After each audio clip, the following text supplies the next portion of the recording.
Hello' friends, welcome back to my YouTube channel Pranjal Tamuli Musical. আজি ধেমাজি এতিয়া যি স্থানলৈ আমি আহি আছোঁ, বৰ্তমান আহি উপস্থিত হৈছোঁ ধেমাজি চমৰাজানৰ পৰা 20 কিলোমিটাৰ আহি এই মথাউৰিটোৰ শেষ ক'ত আমি নাজানিছিলোঁ। এই মথাউৰিটোৰ আমি শেষ নিৰ্দিষ্ট স্থান পাইছোঁহি। বৰ্তমান আপোনালোকক দেখুৱাই গৈছোঁ, আহক মই মথাউৰিটো আপোনালোকক দেখুৱাই গৈছোঁ।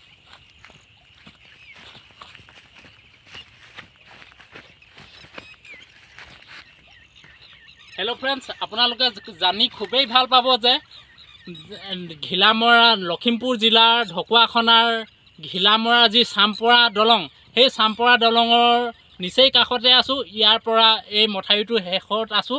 এই মথাউৰিটোৰ পৰা শেষৰ পৰা 2.5 কিলোমিটাৰ 3 কিলোমিটাৰ পাৰ হৈ গ'লেই চামপৰা দলং পামগৈ। সেই চামপৰা দলঙৰ ভিজুৱেলছ আপোনালোকে হয়তো সকলো লোকে আপোনালোকে জানিছে বা গম পায়। সেই চামপৰা নদীৰ ভিডিঅ' অতি সোনকালে আপোনালোকক দেখুৱাম। এই নদীখনৰ হৈছে জীয়াঢল নদী। জীয়াঢল নদীখন আপোনালোকে চাই লওক। আপোনালোকে এই ভিডিঅ'ৰ দ্বাৰা নেক্সট ভিডিঅ' আপোনালোকক দেখুৱাম। ইমানতে এই শ্বৰ্ট ভিডিঅ'টো সামৰিছোঁ। ধন্যবাদ।